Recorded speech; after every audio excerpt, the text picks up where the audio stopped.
Απάντησα σε αυτόν που με ρώτησες.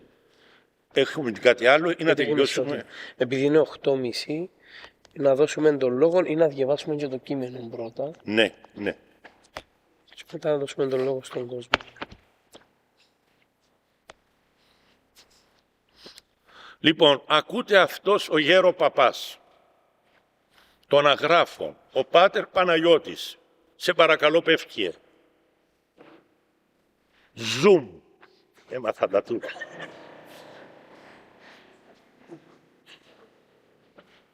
Εντάξει. Πάτερ Παναγιώτη Τσόλης, λέει, ο γέροντας των Αγράφων. Εκδόσεις Αγαθός Λόγος. Ακούτε τι λέει. Μάριε, θέλω να το ακούσεις τούτο, που σε μουσικοδιδάσκαλος όλης της Μητρόπολης Μόρφου και όχι μόνο.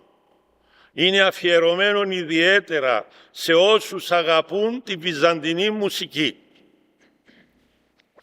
Δεν ξαναδιέβασα ούτε στον Άγιον Ιωάννη των Δαμασκηνών, ούτε σε κανένα μουσικολόγο, μα τέτοιων ύμνων για τη θεραπευτική δύναμη της βυζαντινής μουσικής, όσο σε αυτόν τον απλόν ιερέα. Ακούτε τι γράφει. Η βυζαντινή μουσική αγιάζει τον άνθρωπον ανέμαχτα. Λέει και μιλώ Πορφύριος. Ένα σπουδαίο θεραπευτικό μέσον για την ταλέπορη ψυχή του πεπτοκότος ανθρώπου του εμπαθούς είναι πράγματι η βυζαντινή μουσική. Δια τούτο δίδασκεν ο σοφός ιατρός της ψυχής γέρον Παναγιώτης. Ακούτε τι έλεγε ο παππούς. Σε ένα χωριουδάκι με 5 κατοίκους και 50 γίδες. Η βυζαντινή μουσική είναι πάρα πολύ ωφέλιμη. Κανένας χριστιανός δεν πρέπει να υπάρχει χωρίς να ξέρει βυζαντινή μουσική. Πρέπει όλοι να μάθουμε. Έχει άμεση σχέση με τη ψυχή. Η μουσική αγιάζει τον άνθρωπο ανέμαχτα, χωρίς κόπο δηλαδή. Το ερμηνεύει ο ίδιος. Χωρίς κόπο λέει. Αγαλόμενος γίνεσαι Άγιος. Τραγουδώντας γίνεσαι Άγιος. Ειδικά για τη θεραπεία της κατάθλιψης. Η βυζαντινή μουσική είναι ένα πολύ αποτελεσματικό μέσο. Η βυζαντινή μουσική διδάσκει, θεραπεύει την κατάθλιψη. Μια φορά, διηγείται ο γέροντας, είχε κάποιος δαιμόνιον, ο βασιλιάς Σαούλ, στην Παλαιά Διαθήκη. Και πήγαινε ο Δαβίδ, ήταν καλοφωνάρης όπως σας είπα ο Δαβίδ, έξερε και μουσικά όργανα, νεαρός, βοσκαρέτην ήταν. Πήγαινε ο Δαβίδ και του έψαλε, όποτε τον έπιανε η κατάθλιψη. Και ο δαίμονας έφευγε. Πήγαινε με το ψαλτήρι, το ψαλτήρι ήταν όργανο, έχορδον. Όταν τον έπιανε το δαιμόνιο της μελαγχολίας, πήγαινε ο Δαβίδ και του έπαιζε το ψαλτήρι και έτσι έφευγε ο δαίμονας. Πού είναι αυτοί που τρέχουνε να βρούνε θεραπεία για την κατάθλιψη? Όταν μάθουνε βυζαντινή μουσική και ειδούνε τη μαυρίλα, πως την περιγράφει την κατάθλιψη, σαν μαυρίλα, τη μαυρίλα να έρχεται παπ, ένα δοξαστικό, και η μαυρίλα που έρχεται να σε καταλάβει ως έναν είδος ψυχικής μελαγχολίας γίνεται ύμνος προς το Θεό. Εγώ το πιστεύω αυτό, απόλυτα το πιστεύω. Σας το λέω ότι ένας μουσικός που αγαπάει τη μουσική, που είναι ευσεβής, μπορεί μια δυσκολία του να την κάνει έργων μουσικών ή ένα έτοιμο έργο να το ψάλει, να το αποδώσει, έτσι προκειμένου να κλαίει και να καταπιέζεται, προσφέρει μια δοξολογία στον Θεό. Ο υγιής άνθρωπος ζει μέσα στην αρμονία. Ακούτε το τούτο ξανά. Ο υγιής άνθρωπος ζει μέσα στην αρμονία. Η αρετή είναι αρμονία. Τι σας είπα στην αρχή που μιλήσαμε για τη συνείδηση και για τις δυνάμεις τις 5 της ψυχής.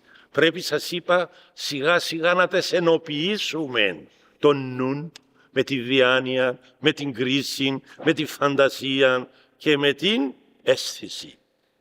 Να τα ενοποιήσουμε. Τα λέει πιο καλά που μέναν ο παππούς ο Αγράμματος. Αρμονία λέει. Η αρετή είναι αρμονία. 5 αισθήσεις, αλλά να τις παίζεις στον κατάλληλο ρυθμό. Η μάνα μου έλεγε, του κάθε νου ο νους του εζουρνάς. Και όπως θέλει παίζει τον. Ακού τι ωραία. Το ίδιο πράγμα δηλαδή. Του κάθε νου ο νους του εζουρνάς. Ο ζουρνάς είναι όργανο ανατολικών, πνευστών, λέει ο Κρουστός. Λοιπόν, του κάθε νου ο νους του εζουρνάς και όπως θέλει παίζει τον. Το ζήτημα είναι, λέει ο γέρο εδώ Παναγιώτης, να τον παίζουμε αρμονικά. Όχι το ένα να είναι εις βάρος του άλλου.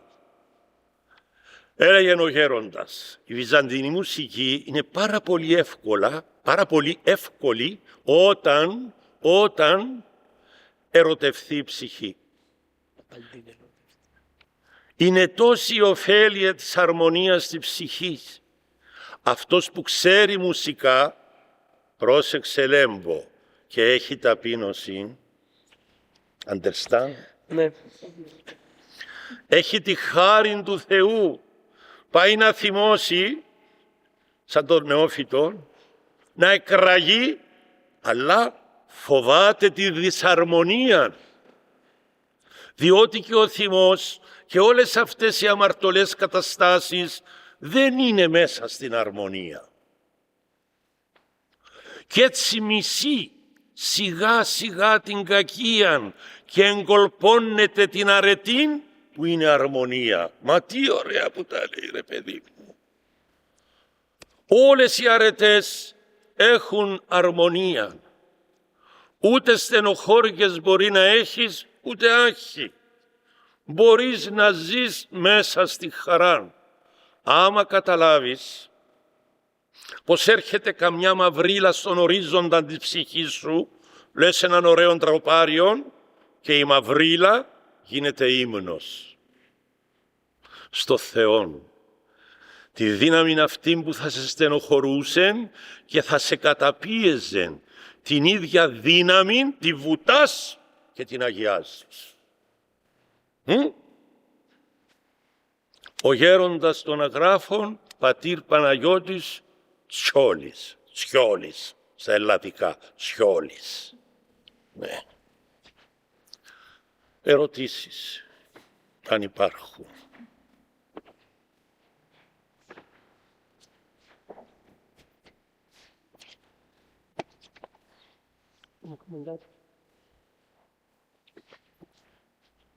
Μα μετά από έτσι κείμενο, Ναι. σίγησά το πασασάρξ και στήτο μετα φόβου και τρόμου και ουδέν γίνον λογιζέσθο. Έτσι. Σας ευχαριστούμε πολύ για την προσοχή σας που μας ακροαστήκατε με αυτήν την ησυχία,